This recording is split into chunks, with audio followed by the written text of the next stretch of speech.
Welcome to the Idaho Business Podcast, the only Idaho podcast focused on providing profits for Idaho people. If you love our state and love small business, you are in the right place.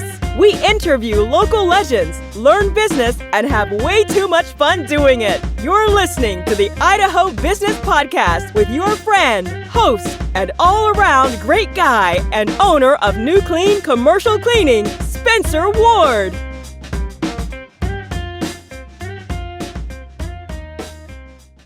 My listeners know that I've had a history in commercial real estate, not as many years as you have, or the experiences you have, but that was one thing that I feel like the difference between commercial and residential, and no offense to residential, but commercial, you're truly brokering deals. Like there's no set forms you're filling out. You are literally brokering a deal. Yeah. And that was the thrill when I was doing it. I'm sure the same with you. Yeah, it's really dynamic. And we just finished a deal.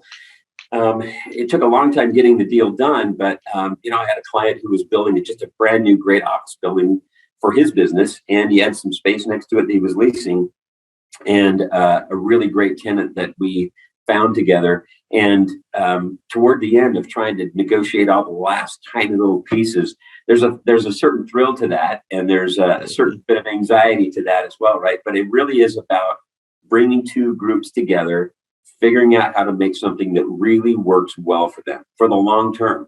So you're right. It is a little bit different. We don't have a lot of forms. We work a lot on phone calls and emails, and we document the heck out of everything. But yeah, we're trying to broker things and find our way to a deal that works for everybody. The reputation within our industry is that we're kind of a machine, and which is true.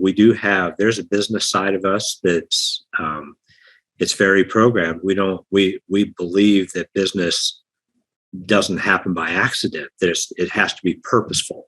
It has to be deliberate. It has to be a process that creates predictable results. And so we are constantly monitoring that process of what can produce predictable results, not for us, but predictable results for our clients.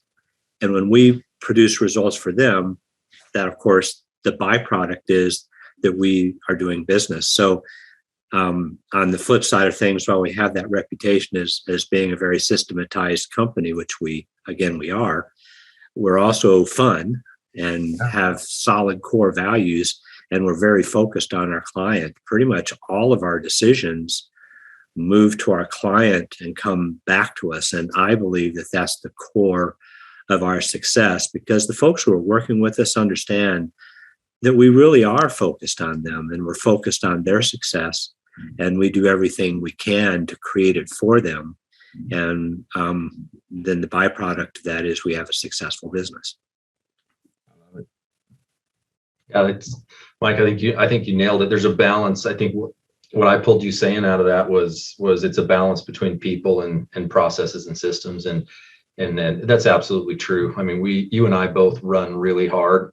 We work hard. We put in a lot of hours, but we never lose sight of what it is exactly that we're being invited into their lives to be a part of, and that's a major transaction. Somebody is uprooting their home and going from point A to point B, and that is never a small thing. Or it's an investment. It could be somebody's very first investment property that they've had on their vision board for 10 years, and now they're pulling the trigger, or it's their 10th or their 20th. And we just never lose sight of that. You can't, or else this business will squeeze you out. New auto sales, if you're looking for a new car, you better brace yourself and then prepare to maybe not be able to get something. And, and then all the supply chain woes that are hitting every other industry are hitting the automotive industry extremely hard. People don't even realize this, but even your new car, a lot of those parts on that car come from China, and a lot of those parts are sitting on boats, Lord knows where, but they're not on the shelf in our warehouses. That's for sure. Yeah. So probably our biggest challenge right now is supply. We've all gone through disruptions in our lives. Hopefully, nothing too severe or significant, but even small disruptions, you can feel how that kind of messes with your mindset and kind of gets you out of sort a little bit, and it takes a while to get back in line sometimes. Big things like the death of a loved one can really, really disrupt stuff. And if there's not a plan in place, it can just turn to chaos. So what we kind of do, what we like to do with business owners in particular is work on those things together. So a business and an estate plan that work together and that function together. And typically you're talking about trust planning for a family and a business owner in that scenario. So usually you hear a lot about wills and that kind of stuff. Those are usually not sufficient to deal with, a business owner and their family and all those interplays between the two. And a lot of times they cause problems because they're not, they don't consider that kind of stuff. So that's trust planning becomes pretty critical for a business owner. The automation systems like CRMs or marketing automation tools, if you have that person-to-person interaction, you can use it to really manage your tasks. So if a specific meeting gets done, you can have it automatically generate a task to do the proposal or to do whatever that next action item is for the salesperson. So now you can have some visibility into, all right, here's what I have going on. Because I don't know how your desk looks, but I have, as a business owner with 3 companies, I have lots of paper and I have lots of things written down. And it's really easy to lose those notes and forget about, I was going to send Spencer this pricing thing. Crap, it's been a week. But having those automated tasks that you can log into and say, all right, here's the stuff I got to do today, can keep that sales process moving and on it in a timely fashion moving forward. Yeah, that's great. Because I'm looking around my desk and I'm like, sticky notes everywhere. I'm like, oh, geez. Exactly. So, call Bill. And so you make the note, but then a day later, like, why do I need to call Bill? It's so true. And it is frustrating when you see something you're like, oh crap, that should have been done last week, So. Yeah, exactly. And that's cool with the automation because it says, hey, do this thing. You mark it done, then it triggers some other type of automation to go off. It can be, if it's all right, I sent them pricing. Now a day later, we can send a testimonial email. Hey, here's a case study, or here's testimonials from your neighbors that have worked with us. So you can trigger it based on the actual behavior and where they're at in the sales process so that the right stuff is going at the right time. Tough one to swallow is you can't make everyone happy. Yeah. That's really difficult because I always thought that, okay, we'll start this and everyone will like our product and it will all be good. And there's just been some situations where either they didn't understand 3D printing or they didn't know what manufacturing issues could happen and stuff. And we ended up parting ways. And the first couple of times that happened, like we had a customer say that our parts were too sandy, which we're printing a powder material. So the edge is slightly rougher than your typical part, but there's ways we can get around that with tumbling and smoothing the part and stuff. And we offered these situations to them, but they were so set that it was too sandy that it was completely unusable. And I believe they were just using it for fit. And it was like, so you're not understanding the situation that we're in. We're trying to help you fix it. So we ended up just giving the customer a refund. And we were like, unfortunately, this isn't going to work. And that phone call was the hardest one that I probably had to deal with. Just understanding, like, how do I explain this well enough? It's definitely the biggest challenge I've had is almost dealing with the customer aspect of a business. Definitely the hardest thing that I didn't necessarily know about, and really can't learn that too much from a textbook. You want to make everybody happy. You want to make sure that you're not going to let someone down. But what I realize is that not only am I not the only welding shop around or the only fabricator, but there's options. So if you can say no, and this is the same scenario we talked about earlier, is sorry, I can't do this work, but I can suggest 2 other people that I would use in the same situation. Yeah. And it sucks because it's lost revenue to you. Yeah. But it is also you being human, you not having the resources, you not having the right amount of people. One of my foremen called me, actually my partner called me last night, and I told him about a job that we were just issued. They didn't ask for a bid. They just sent us a PO. And I'm like, what's this for? And I opened it up and I was like, oh my gosh. They want a ton of crap and they want it really quick. And it's stuff that we're having supply chain issues with. And I asked Dustin, I was like, well, this was a great revenue for us last time. We're their guys. But now I'm thinking, well, geez, can we suggest someone that could offer the same quality and get this project done within their timeline and not affect our scope? I can't go hire 5 guys tomorrow to do this job because it's a finite job. They're going to be done in 5 to 6 weeks. Yep. So I've got 5 more employees sitting around scratching their noses. Could I find work for them? Probably, but it's really hard to take into consideration, 1, the will to do good, 2, a valued customer, 3, your ego or pride. You might have to put all that stuff on the shelf and just really dig down. And what I challenge people to do in that situation, when something like you have to kind of talk yourself into something, the answer should probably be no. So you got $100,000 in the bank on January 1st. If you don't touch it and you got $100,000 on December 31st, a year later, that has lost, if you account for the interest rate and then inflation, you have lost $7,400 or $7,500 worth of purchasing power just because you decided to be prudent and not spend your own money. So that's a headwind, right? That didn't exist really ever before. Temporarily, I guess, in the 70s, but then you had, Chairman of the Federal Reserve, Volcker, that would hike interest rates overnight, just surprise people. And they just don't do that anymore. So it's a massive, massive tailwind, and it's driving people to alternative currencies. It's driving people to understand what's an inflation hedge and to try to do anything that they can to protect themselves against just the incineration of their purchasing power. And I don't like to use words and make it seem like it's, worse than it is, but it's as bad as it's been in 40 years. So I think that's pretty bad. And there's a difference between playing to win versus playing not to lose. And it really has to do with your confidence, with everything else. But I came across an awesome little article written by a gal named Julie Fournier. And I gotta share some of the stuff, but I love that term of playing not to win versus playing to win. But this is, she one of the things she started off with was there's a reason why big upsets and 20 to 30 point comebacks are possible.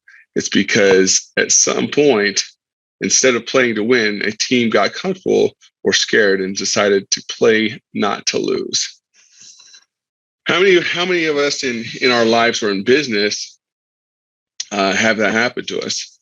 We get up, we're ahead, and something happens and maybe throws us off our tilt a little bit, and maybe makes us uncomfortable, where we feel that we need to preserve what we have, and we start to play not to lose instead of continuing to push forward, taking that risk and playing to win always. I've been there. And it's something I think that we constantly have to kind of keep battling as business owners, business leaders. And we have to be aware of our teams, people that are on our teams that are maybe going through these type of emotions, these type of battles within themselves. Something that definitely that mind shift really separates the winners from the losers. Business owners, they do gonna think in some stage that I cannot share with my partner, my wife, my husband, or somebody else that I love what's going on, because I know that I'm gonna put them in a place that they're gonna be afraid at what's coming, or they're not gonna have knowledge enough to give me the answers that I need, and they're gonna bring the emotions to the table, which gonna make my life kind of crazy, right? So manage that thing sometimes put you in different places, and sometimes make you make decisions in your business with a lot of fear, or at least with not as much confident as you should. So if you take that weight out of you and understand the cycle of your business, of your life, and understand that's part of the game, and if you cannot find external help to help you to get through or challenge yourself to be in your best shape every day, then you need to do a lot of self-development to open up your brain and understand the brain who brought you here will be not the same one who's going to take you there. Like Einstein has spoken before, right? Yeah, exactly. That's key right there. And that's a daily thing you have to tell yourself too. It's sometimes you really have to fight against yourself. Like, all right, the same person that went to bed last night is not the same person that's waking up this morning, That's it. Challenge yourself. I believe you need to have a mirror, and then you need to look at it, and then you say, hey, what I'm doing today, that's the same thing that I was doing yesterday, and how can I do it better? If you're a business that's getting clients or serves people or whatever it may be, and you have like kind of this flow coming in, something that needs to be top of mind is, how am I getting these people to talk about me? Because there's coming back, which is great for your business, especially if you're a service business. Like we all know Spencer. I don't know if they all know, right? You own a cleaning company. Yep. Perfect. Spencer owns a cleaning company. What does he get from a cleaning company? 2 big things. If they like them, they keep paying them. So that's nice. That's a good perk. But if they also like him, they're more willing to tell someone else about him. So there's this double edge that kind of comes with that. I guess it's not a double edge. It's a double candy bar, There you go. because essentially it's 2 positive things that are coming from this. And so the idea is you can control that narrative. You have in your pockets, your resources, the ability to control that. We as humans naturally brand everything we see, everything. So like if you just think about, for example, myself, at this point, you've listened to me talk and you've said, I'm branding who this guy is. Like he kind of shared some information. Spencer shared information. He shared this weird fact about himself, but I kind of have an idea of who he is, because as humans, that's what gives us comfort. It's just naturally within us. It's to avoid fear. It's to avoid danger, is that we get to know someone or we get to know something and we brand it. Do I like, Spencer just held up a drink, but his green screen blacked off the drink when he was showing it to me. What is it that you're drinking? It's Topo Chico. I Never love heard of it. Yeah. It's a sparkling water, he was saying. Spencer has branded this as the best sparkling water. Is that correct? That's what you told me, right? That's right. If Coca-Cola wants to sponsor me now, that's fine. Yeah, here we go. This is free advertising. You're welcome, everyone. But the idea is Spencer branded that to himself as this is the best. Now, we can assume there's probably some marketing behind that helped Spencer draw that idea, but that's who this brand is to him. And when someone says to him, like myself, hey, Spencer, what are you drinking? He says this bizarre name, whatever it was. And then he says, it's the best sparkling water. Do you hear how powerful that is? The fact that he associated this brand with the best, and he told some dude who's never heard of it that it's the best, he's doing the marketing. He's doing what this company wants them to do. So the question is, how do we do it? Right? So how do we then take that into our business, and how do we do those things? All my training, Western medicine training and stuff, said food didn't matter. And I think we're finally starting to realize, I guess food does matter. And now it's gone farther into, food is very hormonally controlling. By the way, your gut health has something to do with your overall health. And guess what? Food affects your gut. And you mean the immune system is related to your gut health, which means it's related to food. And all of a sudden we have all these pieces that are falling together. There's some of us that have been in integrated medicine for 25 plus years have been saying, no, Sherlock, we told you this. Food matters. And that's how the whole process came about, is really, what are the lifestyle steps? What are the things I can do that controls and dictates my health? Because I think part of the other issue is our training as young people in America is trust the doctor, almost a shamanistic viewpoint of them. And I'm like, no, I'm not your shaman. I'll dance around in face paint if it helps you, but I'm not your shaman. here's what you need to do to take care of yourself. And that's where we in integrative and functional medicine try to do. Okay, here's the underlying issues. Here's what you do about them, not what I do about it. Most people that don't have, I'm not going to say business knowledge, because you can know business and still not know branding, right? Mm-hmm. But I think that most of the time people are branding their business or themselves according to what they like. That's not how you brand. You brand your business, or if you're a personal brand, it needs to be branded according to the audience that you are looking to attract. Sure. So that's the number one thing. Another thing that they're doing wrong is they're not cohesive. It's not consistent. Your brand, when you see Walmart, Pepsi, Target, any of those companies anywhere, it looks the exact same no matter where you see it. If you see it at an event, if you see it in the newspaper, you see it on the news, it's the same thing. It's the exact same shade of blue, the exact same shade of red. Everything is the same. The font doesn't change. And it's understanding that the cohesiveness of branding matters, because every little thing that you do in your brand is sending some type of message to the brain of the person seeing it, watching it, hearing it, or encountering it in whatever way. One of the most important things business owners need to have is someone within their organization that really understands finances. So not just having a CPA, but having a CPA that is an integral part of their business.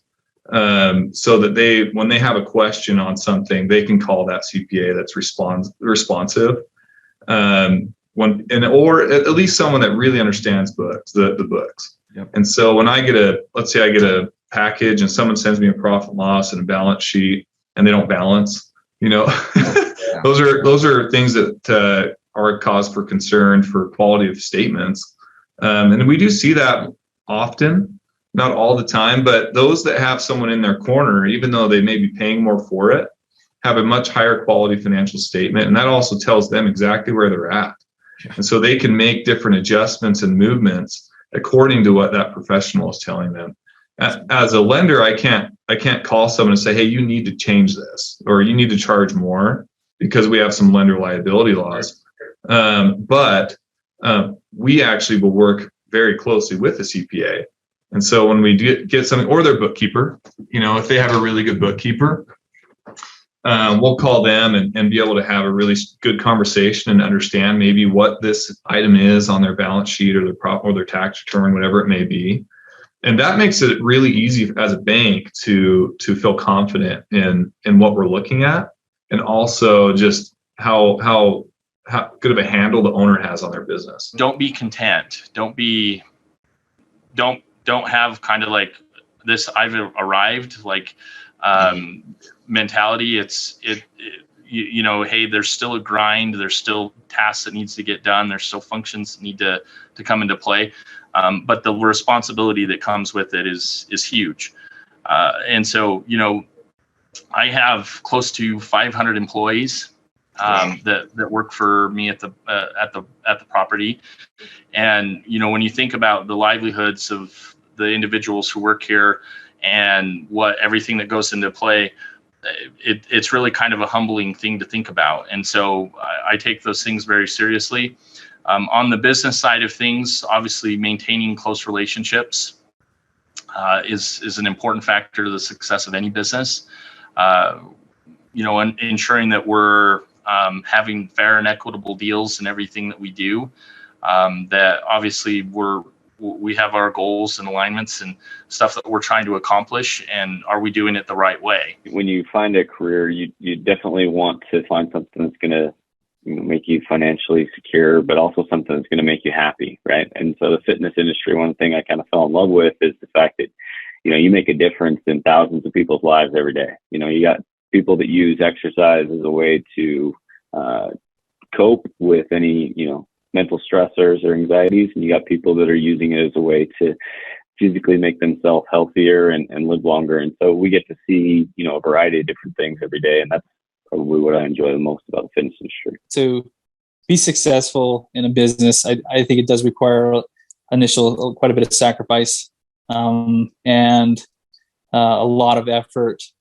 And there's like down times, and there's times where you might be questioning, your decisions on what you're trying to do. But, I had a lot of faith in coming back to the area. There was definitely a lot of different opportunities of where we could go.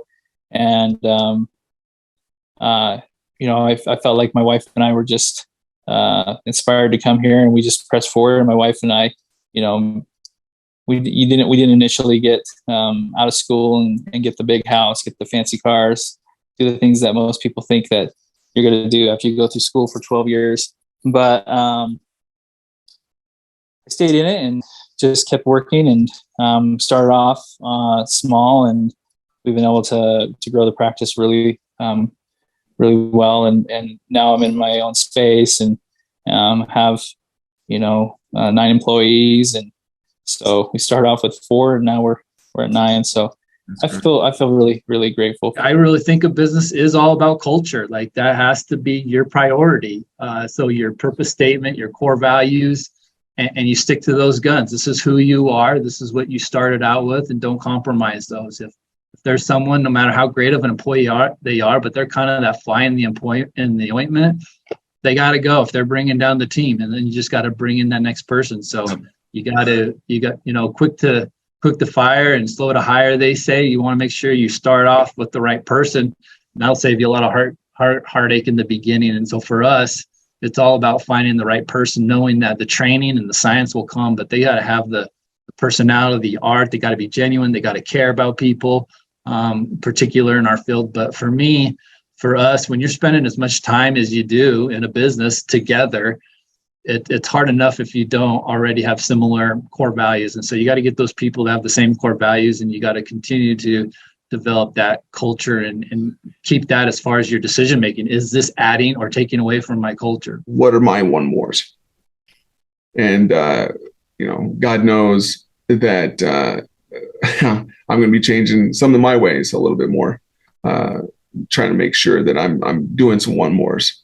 The days that I'm tired, I think I'm tired, or I just want to watch, one more minute of Sports Center.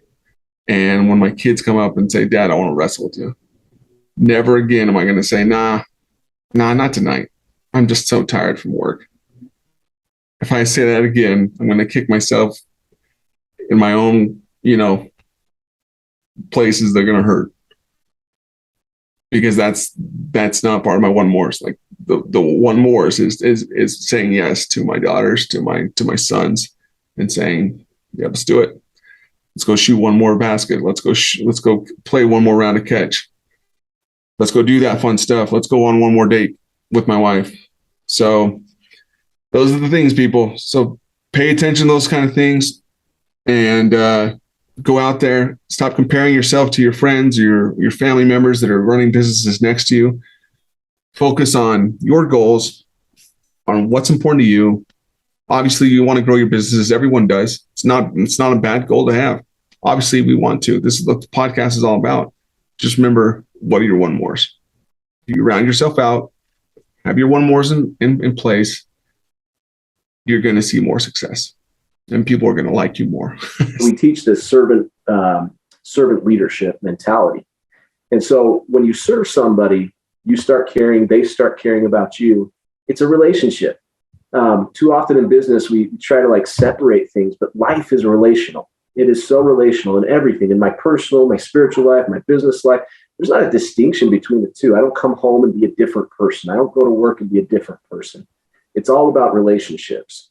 And so we have built these relationships prior to anything ever happening, prior to any acquisition or talk of an acquisition. And so because that relationship was there, the trust was there. And so when people found out this was going to happen, of course, they're concerned, right? They are thinking, am I still going to have a job? Am I still going to get paid the same? Right? And is the company still going to be what I love about this company? Is the culture still going to be the same? And we were able to alleviate those fears because they trusted us. They knew that we had their back. And throughout that whole process, they saw me go to bat for them. They saw me go and talk to the people to try to negotiate in their behalf, not necessarily in my own best interest, but in their behalf. And so they trusted that whole process, and they trusted us as leaders because we were leading them, right?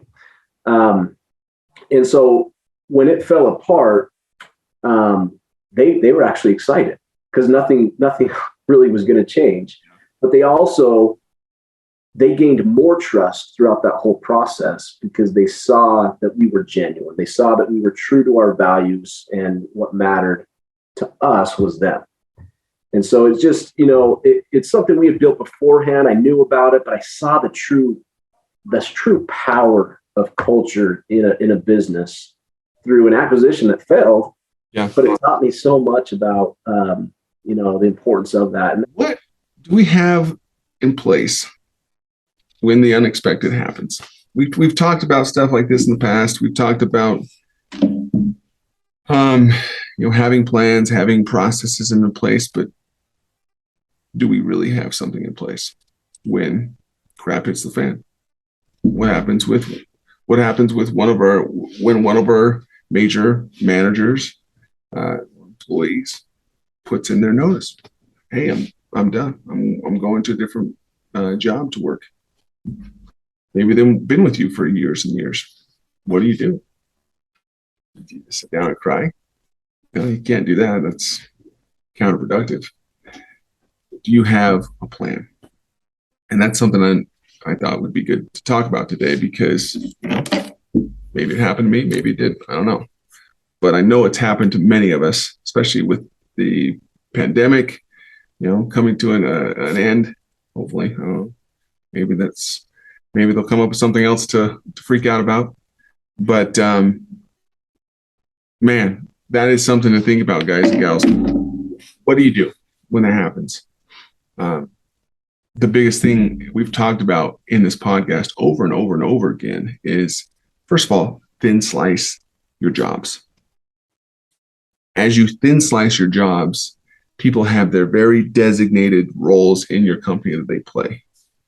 And number one, we talked about this a few episodes ago about how to formulate your job roles and positions in your company, starting with, the outcomes first, tying the compensation to the outcomes, and then having some suggested tasks to accomplish the outcomes. Okay. So that's kind of the goal there. That's how you put it together. So if you're putting that together, if you're thin slicing stuff, even when stuff like this happens, you're ahead of the game.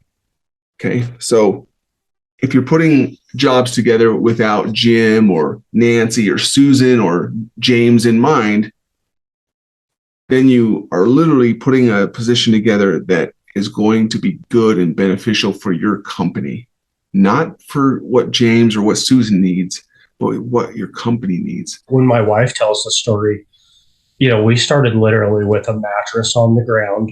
When we first got together, we had a TV that we just purchased, and we put it on a cooler that we had at the time, and we had a rental.